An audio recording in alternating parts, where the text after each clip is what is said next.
जय हिंद दोस्तों। आज हम लोग पढ़ेंगे कि वाइल्ड लाइफ और फॉरेस्ट को बचाने के लिए क्या क्या पॉइंट है, क्या कौन कौन से मेजर हैं। पिछली वीडियो में हम आपको बायोडायवर्सिटी क्या होता है, इकोसिस्टम क्या होता है, बायोडायवर्सिटी की वजह से इकोसिस्टम कैसे प्रभावित होता है, बायोडायवर्सिटी कहाँ कहाँ पाई जाती है, बायोडायवर्सिटी कैसे प्रभावित होती है, ये सब आपको पिछली वीडियो में बता चुके थे गला फाड़ फाड़ के।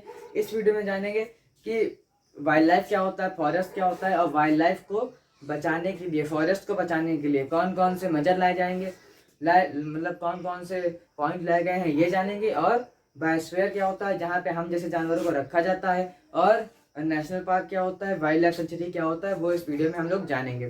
ठीक, तो शुरू करते हैं बिना किसी नौटंकी के। देखिए पहले लिखा हुआ है वाइल्ड लाइफ। वाइल्ड लाइफ का मतलब होता है जंगली जानवर। जंगली जानवर वो जानवर होते हैं जिनको हम लोग घर में पाल नहीं सकते, वो जंगलों में ही रहते हैं, बहुत खतरनाक टाइप जानवर होते हैं। ठीक, जंगली जानवर जो पालतू नहीं होते। अब जंगली है तो वो घर में रहेंगे, जंगली है तो जंगल में रहेंगे। अब जंगल में रहेंगे तो उसके लिए जंगल होना जरूरी है। ठीक, जंगल होना जरूरी है, यानी हम लोग को जंगल काटना भी नहीं चाहिए। ठीक, और फॉरेस्ट जो है वो है नेचुरल हैबिटेट। अगला पॉइंट लिखा है फॉरेस्ट। फॉरेस्ट है एक नेचुरल हैबिटेट। नेचुरल हैबिटेट मतलब कि प्राकृतिक हैबिटेट का मतलब ये होता है कि जहाँ कोई भी जानवर बिना किसी बाधा, मतलब बिना किसी मानव के, मतलब कि कोई भी मनुष्य वहाँ पे इंटरप्शन नहीं कर सकता, वैसी जगह पे रह सके, उसे कहा जाएगा हैबिटेट। जैसे आपके लिए हैबिटेट है आपका घर, हमारे लिए हैबिटेट है हमारा घर, जानवरों के लिए हैबिटेट है उनका घर यानी जंगल।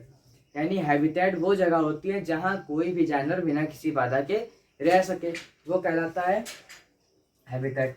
ठीक, अब प्राकृतिक हैबिटेट का मतलब ये होता है जहाँ पे प्राकृतिक हैबिटेट, रुकिए, प्राकृतिक हैबिटेट मतलब जो कि नेचुरल, यानी कि जो प्रकृति द्वारा हमें दिया गया है वो कहलाता है प्राकृतिक। जितनी औकात हमारी नहीं है कि हम उसको बना सकें, उसे कहा जाता है प्राकृतिक। समझ गए?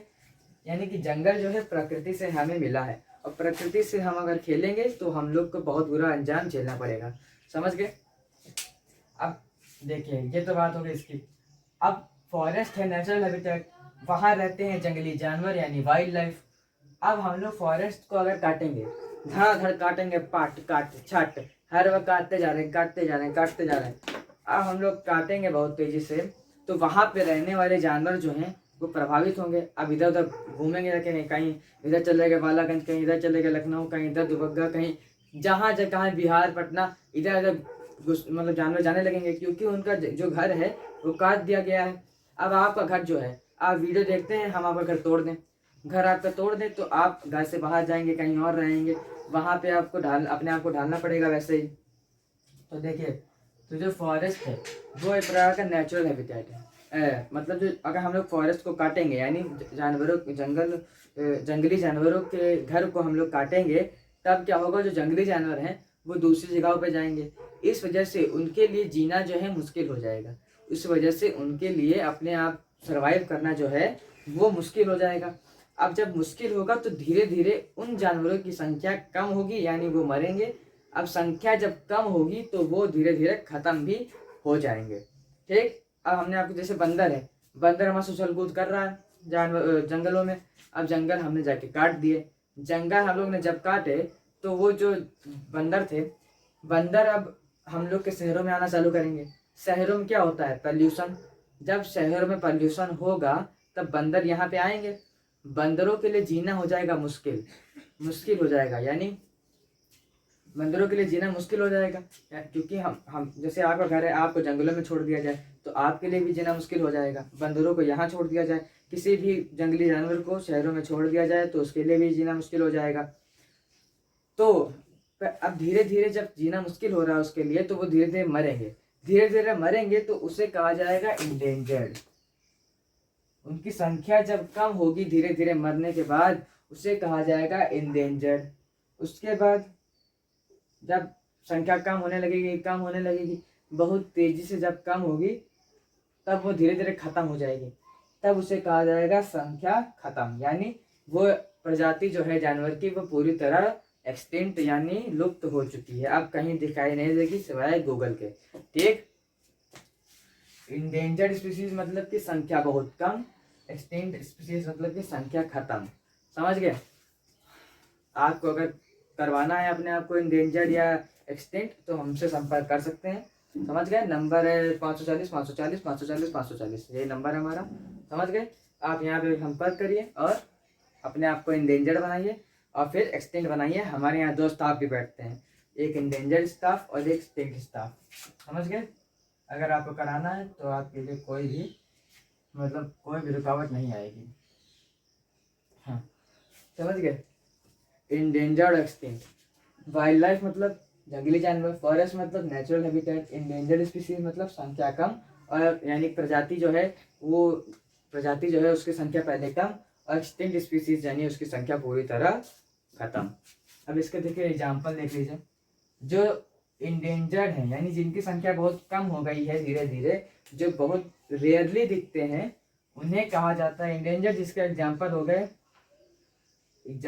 रॉयल बंगाल टाइगर, ठीक, और दूसरा example red panda. Royal Bengal tiger और red panda, Bengal tiger Bengal में पाया जाता है और रेड पांडा थोड़ा मतलब मेघालय साइड में, चाइना साइड में, इन जगहों पे पाया जाता है। एक्सटिंक्ट स्पीसीज के एग्जाम्पल हो गए इंडियन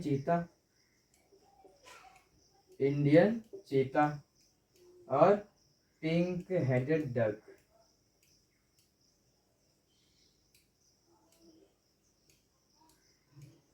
काफी लंबे चौड़े नाम है सबके, ठीक।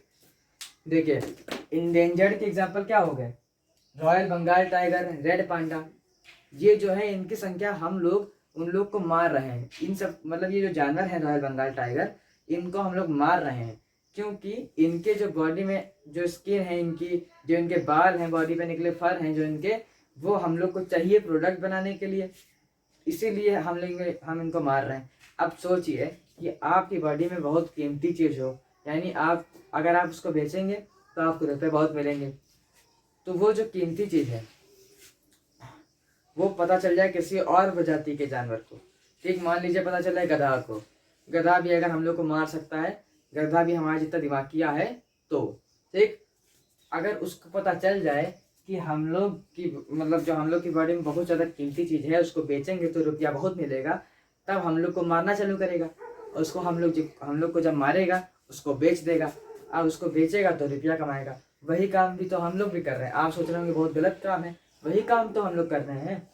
अब रॉयल बंगाल टाइगर है, उसके जो स्किन है वो बहुत बढ़िया है और उसके जो बाल है वो भी बहुत बढ़िया, पंजे भी बहुत बढ़िया, तो हम लोग क्या उसको मार के अब हम लोग उससे छीन के लेंगे? अब भले ही जब वो मर जाए, वो मर के खत्म हो जाए, तब उसकी स्किन निकाल लो वो अलग बात है, जब उसका चमड़ा निकाल लो अलग बात है। अब उसको मार के ही तुम चमड़ा निकाल लो तो वो तो गलत बात है। रेड पांडा जो है उसका जो बाल होते हैं वही सब खींचे ले रहे हैं। रेड पांडा जो बाल है उसके, रेड पांडा जो होता है उसके बाल लाल और सफेद रंग के होते हैं, बहुत बढ़िया लगते हैं, और उसको सब लोग नोच नोच के एकदम गुड्डा गुड़ियम खेल रहे हैं। समझ गए? इंडियन चीता तो पूरी तरह लुप्त ही हो गया है, हम लोग जो है उसको मारते जा रहे हैं, इसी वजह से इंडियन चीता पूरी तरह खत्म हो चुका है। और पिंक हेडेड डक जो है वो बहुत सुंदर लगती है, उसकी जो खोपड़ी है, इतना भाग खोपड़ी के ऊपर का वो भाग जो है गुलाबी रंग का होता है, इसी वजह से उसे पिंक हेडेड डक कहा जाता है।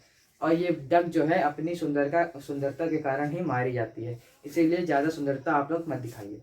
समझ गए? ज़्यादा सुंदरता दिखाएंगे तो यही हाल होगा। अब देखिए आपको रिवाइज करा देते हैं। रॉयल बंगाल टाइगर हो गया इंडेंजर्ड स्पीसीज का, रेड पांडा हो गया इंडेंजर्ड स्पीसीज का, एक्सटिंक्ट स्पीसीज का एग्जांपल क्या होगा? इंडियन चीता और पिंक हेडेड डक, इंडियन चीता और पिंक हेडेड डक। समझ गए? अगर इसका स्क्रीनशॉट लेना चाहें तो आप ले सकते हैं।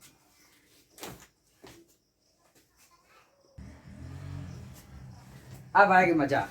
अब हम लोग पढ़ेंगे कि वाइल्ड लाइफ और फॉरेस्ट को बचाएं कैसे। इतने दिन से जो हम लोग घोटाला कर रहे थे उसको सुधारे कैसे, वो पढ़ेंगे अब। कि वाइल्ड लाइफ और फॉरेस्ट को बचाने के क्या क्या हैं तरीके, वो अब पढ़ने जा रहे हैं। इतने दिन से आप लोग पेड़ काट रहे थे तो थोड़ा सुधर लीजिए।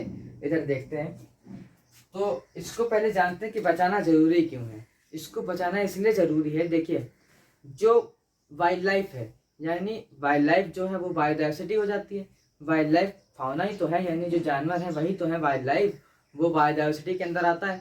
अब यदि बायोडायवर्सिटी प्रभावित होगी तो इकोसिस्टम भी प्रभावित होगा, इकोसिस्टम प्रभावित होगा तो हम लोग भी प्रभावित होंगे। इस वजह से हम लोगों को बायोडायवर्सिटी के, वाइल्ड लाइफ को बचाना बहुत ज़रूरी है। ठीक, अब वाइल्ड लाइफ देखिए, एक एग्जांपल देखिए, फूड चेन। फूड चेन आपने को पिछली वीडियो में हमने बताया था कि प्लांट को जो है एनिमल हर्बीवोरस खाता है, हर्बीवोरस को कार्निवोरस, कार्निवोरस जब मारा जाता है उसको खा जाता है। स्कैवेंजर, स्कैवेंजर उस जटिल पदार्थ को सरल पदार्थ में चेंज करके जो न्यूट्रिएंट्स बनाता है वो प्लांट जो है दोबारा से अब्जॉर्ब कर लेता है। समझ गए? देखिए ये जो प्लांट था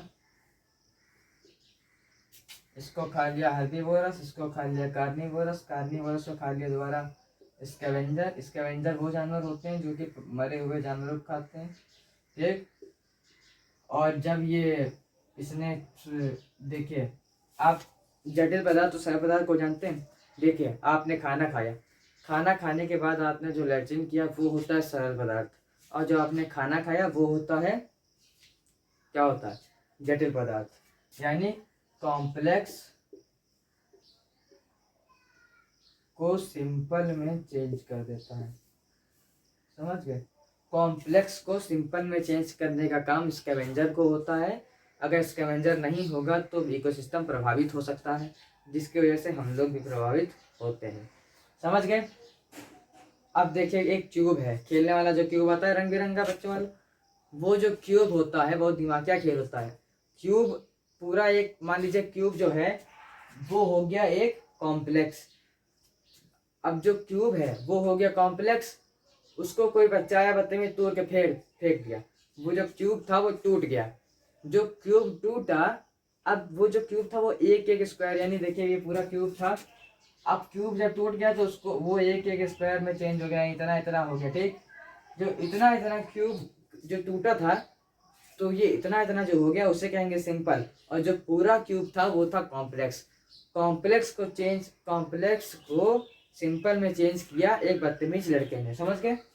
जो पूरा क्यूब था वो था कॉम्प्लेक्स, यानी खेलने वाला क्यूब, और उसको चेंज कर दिया सिंपल में, उसे कहा जाता है कॉम्प्लेक्स को सिंपल में चेंज कर देना। ठीक, स्कैवेंजर जो होता है वो कार्निवोरस को खाता है और लैट्रिन करता है, जिसको जो कॉम्प्लेक्स को सिंपल में चेंज कर देता है। ठीक, लैट्रिन करके। और ये सही बात है, आप खाना खाते हैं कॉम्प्लेक्स पदार्थ में जब निकालते हैं तो उसे कहा जाता है सिंपल। समझ गए? अब स्कैवेंजर जो है उसने सिंपल में चेंज किया, वो मिट्टी में उस अब्जॉर्ब हो गया। ठीक, यानी जो जमीन थी उसमें अब्जॉर्ब हो गया। ऐसा तो है नहीं कि जंगलों में कमोड लगा हुआ है, अब उसमें अब्जॉर्ब हो गया। अब्जॉर्ब होने के बाद जो न्यूट्रिएंट्स हो गए वो दूसरा प्लांट जो है अब्जॉर्ब कर लेगा, और यानी जो दूसरा प्लांट है उसको अब्जॉर्ब करके अपनी ग्रोथ पे ध्यान देगा। अब प्लांट ग्रोथ पे ध्यान देगा, उसके बाद हर्बीवोरस उसको फिर खा लेगा, हर्बीवोरस के बाद कार्निवोरस, के बाद यही बवाला चलता रहता है। समझ गए? ये आप समझ गए हैं ना कि कॉम्प्लेक्स को सिंपल में चेंज कर देता है स्कैवेंजर जो है वो। जब कॉम्प्लेक्स को सिंपल में चेंज कर देता है तो जो न्यूट्रिएंट्स होते हैं उसको चेंज करने के बाद वो प्लांट खा लेता है, प्लांट को खा लेता है हर्बीवोरस, हर्बीवोरस खा लेता है कार्निवोरस, कार्निवोरस जब मर जाता है उसको खा लेता है स्कैवेंजर, और यही साइकिल बार बार चलती रहती है। समझ गए? इसी वजह से बायोडायवर्सिटी यानी मतलब कि वाइल्ड लाइफ को बचाना जरूरी है। तो हम लोग अब ये देखते हैं कि वाइल्ड लाइफ और जंगलों को बचाएं कैसे। ठीक, क्यों तो जान गए, क्यों बचाएं ये तो समझ गए हम लोग, अब कैसे बचाएं ये भी जान ही लेते हैं, लगे यार। समझ गए? देखिए पहले लिखा है डिफॉरेस्टेशन, बचाने का पहला रास्ता, कंजर्वेशन लिख देते हैं ऊपर। ठीक, ऑफ फॉरेस्ट, पहले फॉरेस्ट का जानते हैं फिर वाइल्ड लाइफ। रिफॉरेस्टेशन का मतलब होता है पेड़ों को दोबारा लगाना। जहां आपने पेड़ काटे हैं, यानी डिफॉरेस्टेशन हम नहीं बोल रहे हैं, रिफॉरेस्टेशन बोल रहे हैं। रिफॉरेस्टेशन का मतलब होता है पेड़ों को दोबारा लगाना। दोबारा इसलिए यानी जहां आपने पेड़ काटे हैं वहां पे आप दोबारा पेड़ लगा दीजिए, तो इससे जितना नुकसान नहीं होता है। अब आप पेड़ तो लगा है, घर में बैठे टीवी देखने लगे आके, तो लेकिन आपने तो पेड़ लगा दिया, आप तो एकदम निश्चिंत बैठे हुए, वहां आपकी गैया पेड़ चढ़ गई, पेड़ जो है वो गैया चढ़ गई तो कोई फायदा तो हुआ नहीं। इसीलिए हम लोग जब पेड़ लगाएंगे तब गैया से भी उसको बचाएंगे, ठीक, मतलब जानवरों से उसको चरने के से बचाएंगे, ठीक।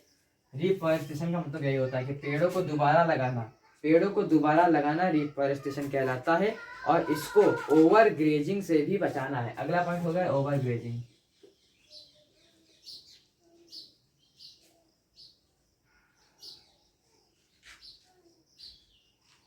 अगला पॉइंट हो गया ओवर ग्रेजिंग। ओवर ग्रेजिंग का मतलब ये होता है कि जानवरों को ज्यादा ना चरा जाए, ठीक, चरा ना जाए।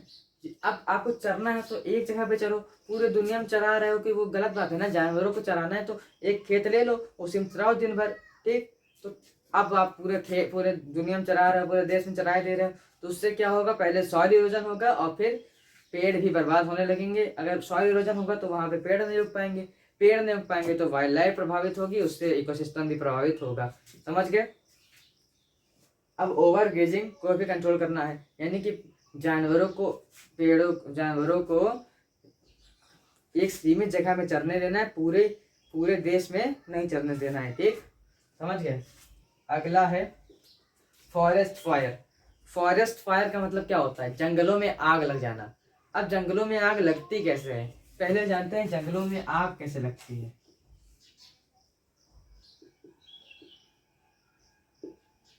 जंगलों में आग लगती कैसे, देखिए, अब जो जंगल है वहां पे पेड़ भी होंगे, पेड़ है तभी तो जंगल है, ठीक। जंगल पेड़ है, उसमें सूखी पत्तियां जो होंगी जब नीचे गिरेंगी, अब सूखी पत्तियों में पानी की मात्रा पूरी तरह खत्म होती है, यानी उसमें मॉइस्चर होता नहीं है। मॉइस्चर जब उसमें होगा नहीं तब उसमें जलने की टेंडेंसी बहुत ज्यादा होगी, ठीक।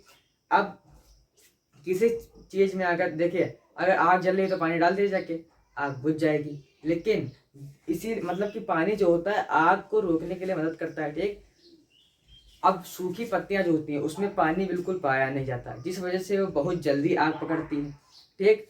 और सूखी पत्तियां एक आग तो होती नहीं, बहुत भारी मात्रा में होती हैं। इसीलिए जब कभी भी किसी भी माध्यम से अगर आग लग जाती है तो बहुत तेजी से वो आग फैलती भी है, समझ गए, क्योंकि सूखी पत्तियां पड़ी रहती हैं हर जगह। एक सूखी पत्ती जली तो दूसरी भी जल गई, तीसरी चौथी सब जलने लगी, ठीक। पूरा पेड़ पूरा जंगल इसी वजह से जल जाता है, समझ गए। और अगला पॉइंट ये है कि जो ह्यूमन इंटरवेंशन, यानी कि जो मानव है वो ज़्यादा इंटरप्ट करेगा, यानी जो मनुष्य है यानी इंसान जो है वो ज़्यादा, अगर फॉरेस्ट फायर इसी वजह से लगती है, अगर जो मनुष्य है ज़्यादा जंगलों में जाएगा, वो नौटंकी करेगा तो क्या होगा ना, तो वहाँ पे आग लगना अधिकांश यानी संभव, यानी 99% हो जाता है, समझ के। देखिए, ऐसे दो दोस्त जा रहे हैं, ऐसे एक बीड़ी पी रहा, बोला सिगरेट वाले हैं सब लोग, ऐसे बोल रहा good morning good afternoon good night, खत्म सब, ठीक, सब खत्म हो गया इतनी देर में, ठीक। और बीड़ी जो पी रहा था वो फेंक दिया, ऐसे फेंक दिया, यानी कि बीड़ी जो होगी उसमें आग होगी, ठीक। आग जो होगी वो धीरे धीरे सूखी पत्तियों में फैलेगी, और सूखी पत्तियों से पूरे पेड़ में, फिर पेड़ से पूरे जंगल को जला देगी। इसलिए ह्यूमन इंटरवेंशन यानी ह्यूमन का वहां पे ज्यादा घुसना वर्जित कर देना चाहिए, समझ गए। फॉरेस्ट फायर को रोका किससे जा सकता है, रोका जा सकता है जब फॉरेस्ट फायर यानी जंगल में आग लग जाए तो उसको हम लोगों को ऐसे, मतलब जो हवाई जहाज होता है वो खाली हम लोग को बैठाने के लिए नहीं होता है, पैसेंजर को बैठाने के लिए नहीं होता है, वो आग बुझाने के लिए भी काम आता है, सिंचाई के लिए भी काम आता है, बहुत सारी अलग अलग जगह चीज़ों के लिए काम भी आता है। तो हवाई जहाज को ऐसे ही उड़ाना चाहिए ऊपर से, और यहाँ से पानी तुरंत के तुरंत छोड़ देना चाहिए। ये हम लोग को पता रहना चाहिए, ऐसा इन्फॉर्मेशन हम लोग को मिलनी चाहिए कि कहाँ आग लग गई, तुरंत के तुरंत बुझाना चाहिए, क्या क्या करना चाहिए, ये तुरंत के तुरंत हम लोग को पता चल जाना चाहिए, ताकि आग कम से कम लगे, समझ गए। फॉरेस्ट फायर को कंट्रोल करने के लिए एक हवाई जहाज से पानी छिड़काओ, या तो फायर रिटार्डेंट छिड़काओ। फायर रिटार्डेंट वो होता है जो कि आग को रोकने के लिए मदद करता है, ठीक। अलग अलग केमिकल होते हैं, पानी या फायर रिटार्डेंट, समझ गए। पहला पॉइंट क्या है, डिफॉरेस्टेशन। अगला पॉइंट ओवर ग्रेजिंग। अगला पॉइंट फॉरेस्ट फायर, समझ गए। फॉरेस्ट फायर में कोई दिक्कत नहीं ना, पेड़ों में जंगलों में आग लग जाना, फॉरेस्ट मतलब जंगल, फायर मतलब आग। जंगलों में आग लग जाती है, उसे कहा जाता है फॉरेस्ट फायर। किन कारणों से लगती है? पहला कारण कि सूखी पत्तियां वहाँ बहुत हैं, सूखी पत्तियों को ज़्यादा से ज़्यादा साफ करना चाहिए। लेकिन यार ऐसे कौन करेगा? अब जो फॉरेस्ट है वहाँ कौन रोज कर्मचारी जाएगा झाड़ू मारेगा जाके रोज सुबह सुबह? ऐसा तो होगा नहीं। इसीलिए ह्यूमन इंटरवेंशन कम करना चाहिए वहाँ पे, यानी कि ह्यूमनों को यानी ह्यूमंस जो हैं वहाँ पे कम से कम जाएं, जिस वजह से वहाँ पे आग भी है कम से कम ही लगेगी। समझ गए? अगला पॉइंट है सस्टेनेबल फॉरेस्ट्री। क्या है अगला पॉइंट? Sustainable forestry. बाउंस मार गया होगा।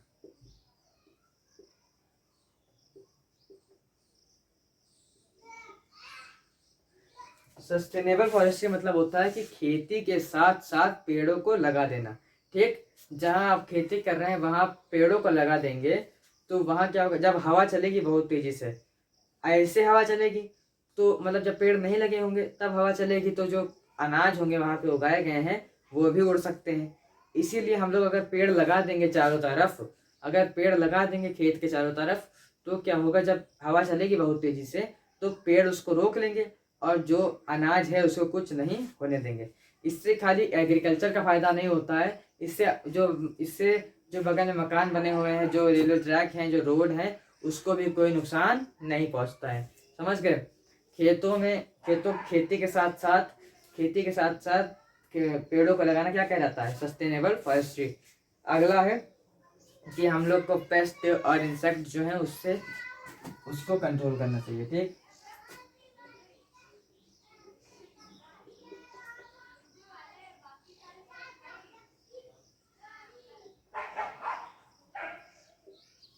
पेस्ट और इंसेक्ट को कंट्रोल करना चाहिए। ये पेस्ट और इंसेक्ट होता क्या है? इंसेक्ट यानी कि कीट पतंगे, यानी कि कीड़े मकोड़े, ये सब इंसेक्ट कहलाते हैं। और पेस्ट मतलब कि जो पेस्ट ऐसे होते हैं जो हम लोग ने खेती की है, जो पेड़ वेड़ लगाए हैं उसको उसके ऊपर लग जाते हैं, यानी उसको खराब कर देते हैं, उसको ही खाते हैं और अपने आप को जिंदा रखते हैं। ठीक, तो इसको कंट्रोल करना चाहिए। वो तो अपना पेट भर लेंगे, हम लोग का पेट खाली रह जाएगा, हम लोग मर जाएंगे। ठीक, फॉरेस्ट को बचाना इसीलिए जरूरी। देख, ठीक है, पेस्ट और इंसेक्ट को कंट्रोल करना बहुत जरूरी है, क्योंकि पेस्ट और इंसेक्ट जो है वो खेती और ये क्या है, फॉरेस्ट को बहुत तेजी से खत्म करते हैं। इसके लिए हम लोग को क्या चाहिए? पेस्टिसाइड मारो। हाँ, ऐसे एकदम पेस्टिसाइड एक ही बार में। पेस्टिसाइड मारोगे तो पेस्ट खत्म, इंसेक्टिसाइड मारोगे तो इंसेक्ट खत्म। ठीक, समझ गए?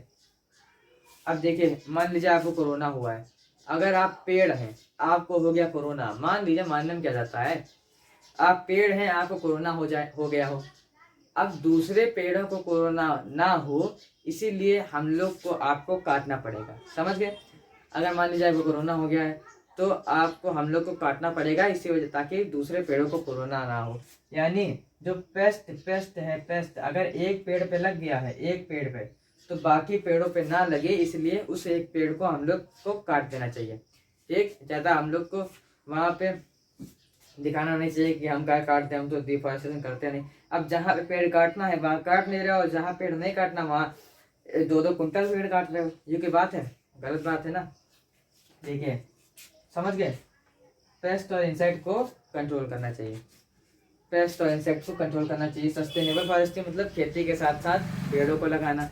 पेस्ट और इंसेक्ट को कंट्रोल करना यानी पेस्ट और इंसेक्ट को कंट्रोल करना यानी जो कीड़े मकोड़े हैं, जो पेस्ट हैं, वो पेड़ों को खराब कर देते हैं, जिस वजह से ये जो हम लोग लगा रहे हैं पेड़, वो धीरे धीरे खत्म होने लगते हैं।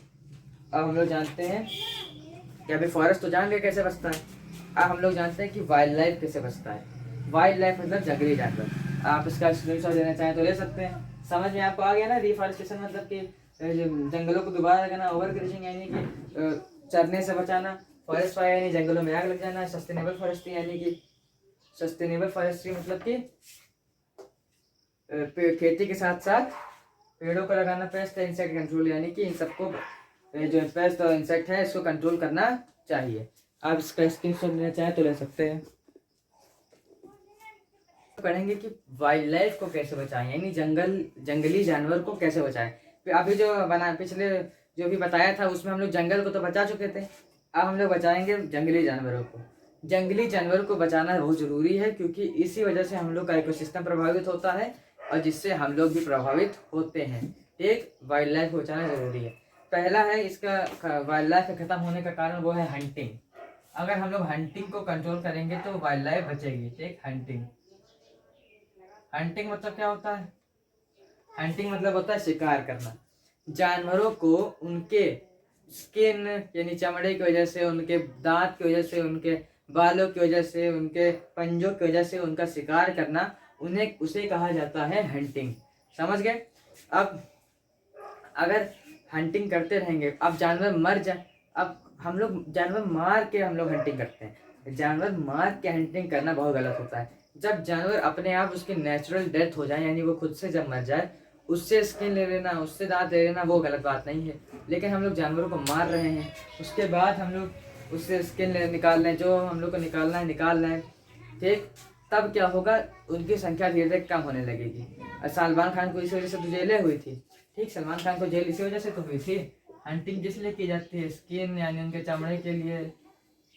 और स्किन बता दिया, स्किन के साथ साथ, और हाँ, उनके जो पंजे हैं यानी उनके जो पाँव हैं,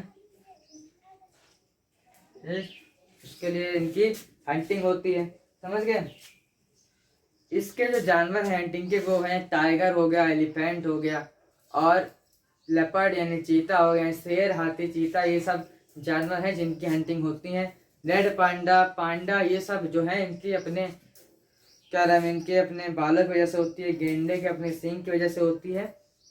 इन वजहों से इनकी हंटिंग होती है। हंटिंग को कंट्रोल करने का हंटिंग को कंट्रोल करने का सबसे बड़ा उपाय है कि लॉ बना दो। जैसे हंटिंग किया तो 20 साल की जेल। ठीक, हंटिंग किया तो उम्र कैद, हंटिंग किया तो फांसी, हंटिंग किया तो इनकाउंटर। ये बनाइए, लॉ बना दीजिए। ठीक, लॉ, समझ गए? अगर शिकार किया तो सजा मिलेगी, क्योंकि इसको रोकना बहुत मुश्किल है, इसीलिए हम लोग को लॉ बनाना जरूरी है। इसको रोकने का सबसे जरूरी मुख्य उपाय क्या है? लॉ, लॉ बना देना, यानी कानून बना देना। ठीक, कानून बन भी चुके हैं बहुत सारे, project tiger, project hangul, project elephant, ये हम लोग अगले वीडियो में जानेंगे। ठीक, क्या क्या था, अभी इधर ही रहता है।